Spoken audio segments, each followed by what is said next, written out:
নেটওয়ার্কের বাহিরের দিন কেমন কাটলো আর গ্রামে সারাদিন কেমন কাটে এবং কি করলাম তাই আজকে শেয়ার করব। হ্যালো, আসসালামু আলাইকুম, সবাই কেমন আছেন? আমিও আলহামদুলিল্লাহ ভালো আছি। সকালবেলা ঘুম থেকে উঠে দেখি বাহিরে প্রচন্ড গরম আর রোদ। তারপর ফ্রেশ হয়ে নিলাম। এখন সকালে নাস্তা করে নেব।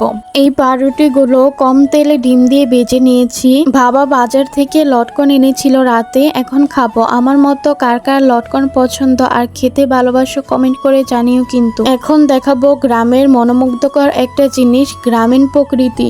এই হলো আমার ছেলে, ওর নাম হচ্ছে যারা। ও কিন্তু অনেক দুষ্ট। এখন আমার দুষ্ট বাবু দুধ দিয়ে ভাত খাচ্ছে। ওর সাথে ছিল ওর কালো বোন। যাই হোক, বাবা ছোট মাছ পাঠিয়েছিল, মা এগুলো পরিষ্কার করতে ব্যস্ত। দুপুরের দিকে আরো রোদ আর গরম পড়েছিল। এখন দুপুরের খাবার খাবো। মা রান্না করেছিল কাঁঠালের বিচি দিয়ে ছোট মাছ আর ছোট মাছের চচ্চড়ি। মাছের চচ্চড়ির সাথে লেবু দিয়ে ভাত খেতে মজাই লাগে। বিকালে হাঁটতে বের হয়েছিলাম, যেহেতু নেট ছিল না, দেশের কোনো পরিস্থিতি সম্পর্কে জানা যাচ্ছিল না। কিছু সময়ের জন্য মানুষ আগেরকার দিনের মানুষের মতন হয়ে গিয়েছিল। সন্ধ্যায় চা বানিয়েছিলাম, সবাই একসাথে বসে চা খেতে খেতে গল্প করার মজাই আলাদা। আজকে এখানে শেষ করছি। ভিডিওটা যদি ভালো লাগে তাহলে লাইক, শেয়ার এবং কমেন্ট করে দিবেন।